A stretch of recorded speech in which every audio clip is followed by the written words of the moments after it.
हाल ही में सर्वोच्च न्यायालय ने एक बहुत बड़ा निर्णय दिया। सर्वोच्च न्यायालय ने तमिलनाडु सरकार के मामले में निर्णय देते हुए तमिलनाडु के राज्यपाल के ऊपर कुछ कमेंट किए, कुछ निर्णय दिए। अब इस पूरे मुद्दे को आइए समझते हैं। इसको आपको बेहतर तरीके से समझाने के लिए मैं इसको आपको पॉइंट वाइज या सुप्रीम कोर्ट के निर्णय में किन किन मुख्य बिंदुओं पे ध्यान दिया गया मैं इसको बताऊंगा। यहाँ पे हमें एक अखबार के पॉइंट ऑफ व्यू से पढ़ने की जरूरत ना होके इस चीज को हम लोग एक यूपीएससी के तरीके से समझने की कोशिश करते हैं। तो सबसे बड़ी बात इस निर्णय की रही वो ये है कि सर्वोच्च न्यायालय ने पहली बार भारत के संघ राज्य के मुद्दे के बीच में संघवाद के क्षेत्र में सर्वोच्च न्यायालय ने अपने एक्स्ट्राऑर्डिनरी ज्यूरिसडिक्शन अति साधारण शक्तियों का प्रयोग किया है। अब ऑफ कोर्स ये प्रश्न उठेगा कि एक्स्ट्राऑर्डिनरी ज्यूरिसडिक्शन क्या होता है। इसके लिए आपको संविधान के अनुच्छेद 142 को पढ़ना पड़े। अब 142 में ये लिखा है, मैं एग्जैक्टली बताता हूँ उसमें क्या लिखा है कि the Supreme Court can do anything. शब्द क्या लिखा है? Anything to do complete justice. दूसरा शब्द क्या हो गया important? Complete justice in any matter pending before it. तो कहने का अर्थ ये है कि आर्टिकल 142 सुप्रीम कोर्ट को वास्तव में सुप्रीम बनाता है और ये कहता है कि सर्वोच्च न्यायालय को जब किसी मामले में, मुकदमे में संपूर्ण न्याय करना हो तो उसे किसी भी और चिंताओं को अपने दिमाग में नहीं रखना है। सुप्रीम कोर्ट कुछ नए सिद्धांत इजाद कर सकता है, कुछ कानून में वर्णित सिद्धांतों के बाहर जाके या बियॉन्ड जाके भी काम कर सकता है। तो जो सर्वोच्च न्यायालय ने आर्टिकल 142 का प्रयोग इस संघवाद के मामले में किया है, आप कह सकते हैं कि क्रांतिकारी तो नहीं लेकिन निश्चित रूप से एक बहुत बड़ा कदम है। अब दूसरा पॉइंट इस खबर के आने के बाद ये है कि राज्यपाल की शक्तियां क्या है और किस मामले पे निर्णय दिया गया। अब देखिए, राज्यपाल भारतीय संविधान का सबसे विवादास्पद पद हमेशा से रहा। जब संविधान सभा में ये पूरी प्रक्रियाएं तैयार की जा रही थी तब भी लोगों ने प्रश्न डॉक्टर अंबेडकर जो संविधान सभा के ड्राफ्ट कमेटी के चेयरमैन थे और प्रमुख और डिबेटर थे हमारे संविधान सभा में, कि उठाया गया कि राज्यपाल जिस तरीके से बनाया जा रहा है वो निश्चित रूप से राज्यों की शक्तियों पे उसका एक दुष्प्रभाव पड़ेगा, एक बैड इफेक्ट रहेगा। इस बात से निश्चित रूप से डॉक्टर अंबेडकर भी अवगत होंगे और उन्होंने इसीलिए जवाब दिया था कि देखिए, उम्मीद है कि ऐसा नहीं होगा। अब ये उम्मीद है ऐसा नहीं होगा, सैद्धांतिक रूप से तो अच्छी उम्मीद थी लेकिन वास्तव में ऐसा हुआ नहीं।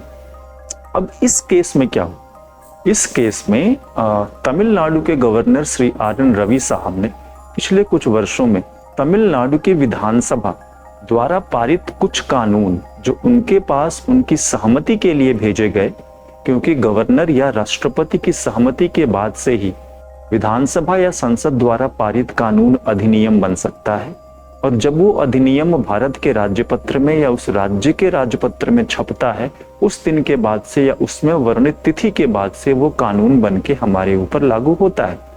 अब 10 से अधिक ऐसे बिलों की संख्या हो गई तमिलनाडु में जो तमिलनाडु के मुख्यमंत्री ने, वहां की विधानसभा ने पास करवा के भेजा इनके पास, बट इन्होंने या तो अपने पास उसको रख लिया या तो ये कह दिया कि इसे राष्ट्रपति के अनुमोदन के लिए संरक्षित किया जाता है। अब बहुत स्पष्टता इस बात पे सारे बिलों पे नहीं आ पाई, तो अब इसको समझने के लिए हमें अनुच्छेद 200 को देखना पड़ेगा। आर्टिकल 200 कहता है कि जब भी कोई बिल विधानसभा द्वारा पारित होने के बाद राज्यपाल को भेजा जाएगा तो वो साइन करेगा या ये बोलेगा कि मैं साइन अभी नहीं कर रहा हूं, या वो राष्ट्रपति की सहमति के लिए बिल को आरक्षित कर लेगा। अब इसका जो प्लेन मीनिंग है, टेक्निकल मीनिंग हम निकालें तो यही लगता है कि एज सुन एज पॉसिबल, यथाशीघ्र राज्यपाल को ये काम करना चाहिए। लेकिन लीगली अगर इसको देखें तो ये हुआ कि यथाशीघ्र की कोई परिभाषा तो हो नहीं सकती। तो संविधानवाद को ध्यान में रखते हुए सर्वोच्च न्यायालय ने यह फैसला दिया है और सर्वोच्च न्यायालय का यह फैसला अपने 142 के पावर से आया है, लेकिन जिस आर्टिकल की पुनर्व्याख्या सर्वोच्च न्यायालय ने की है वो है आपका आर्टिकल 200 और अनुच्छेद 200 में जो चीजें हैं उसको बताते हुए सुप्रीम कोर्ट ने कहा है कि जो एज सुन एज पॉसिबल यहाँ लिखा है उसकी निश्चित रूप से कोई समय सीमा निर्धारित होनी चाहिए।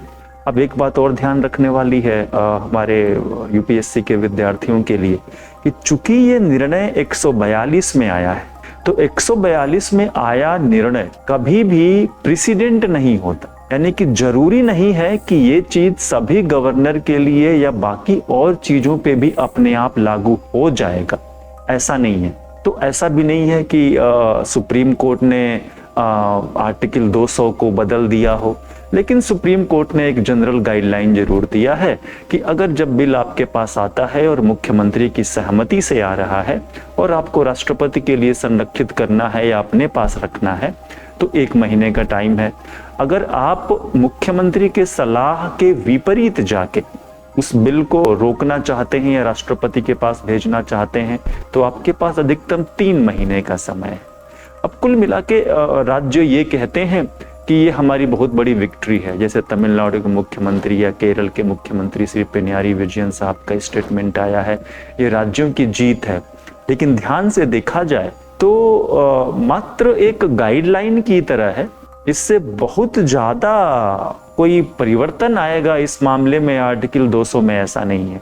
और जब हम यहाँ तक आ गए हैं इस विषय पे, तो अंत में एक बात और इसमें जोड़ना चाहिए कि अनुच्छेद 200 पे सरकारिया कमीशन ये कहता है कि इसका प्रयोग कम से कम होना चाहिए, क्योंकि सरकारिया कमीशन की सारी रिपोर्ट थोड़े सॉफ्टर साइड में होती हैं।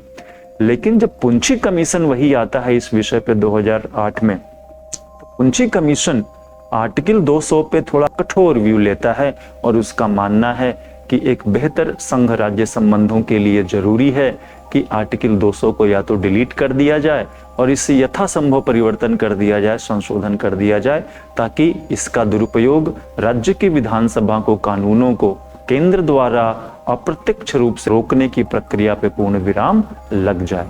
तो इस पूरे न्यूज को, इस घटनाक्रम को इन सारे पॉइंट्स के अंदर समझने की आवश्यकता होती है।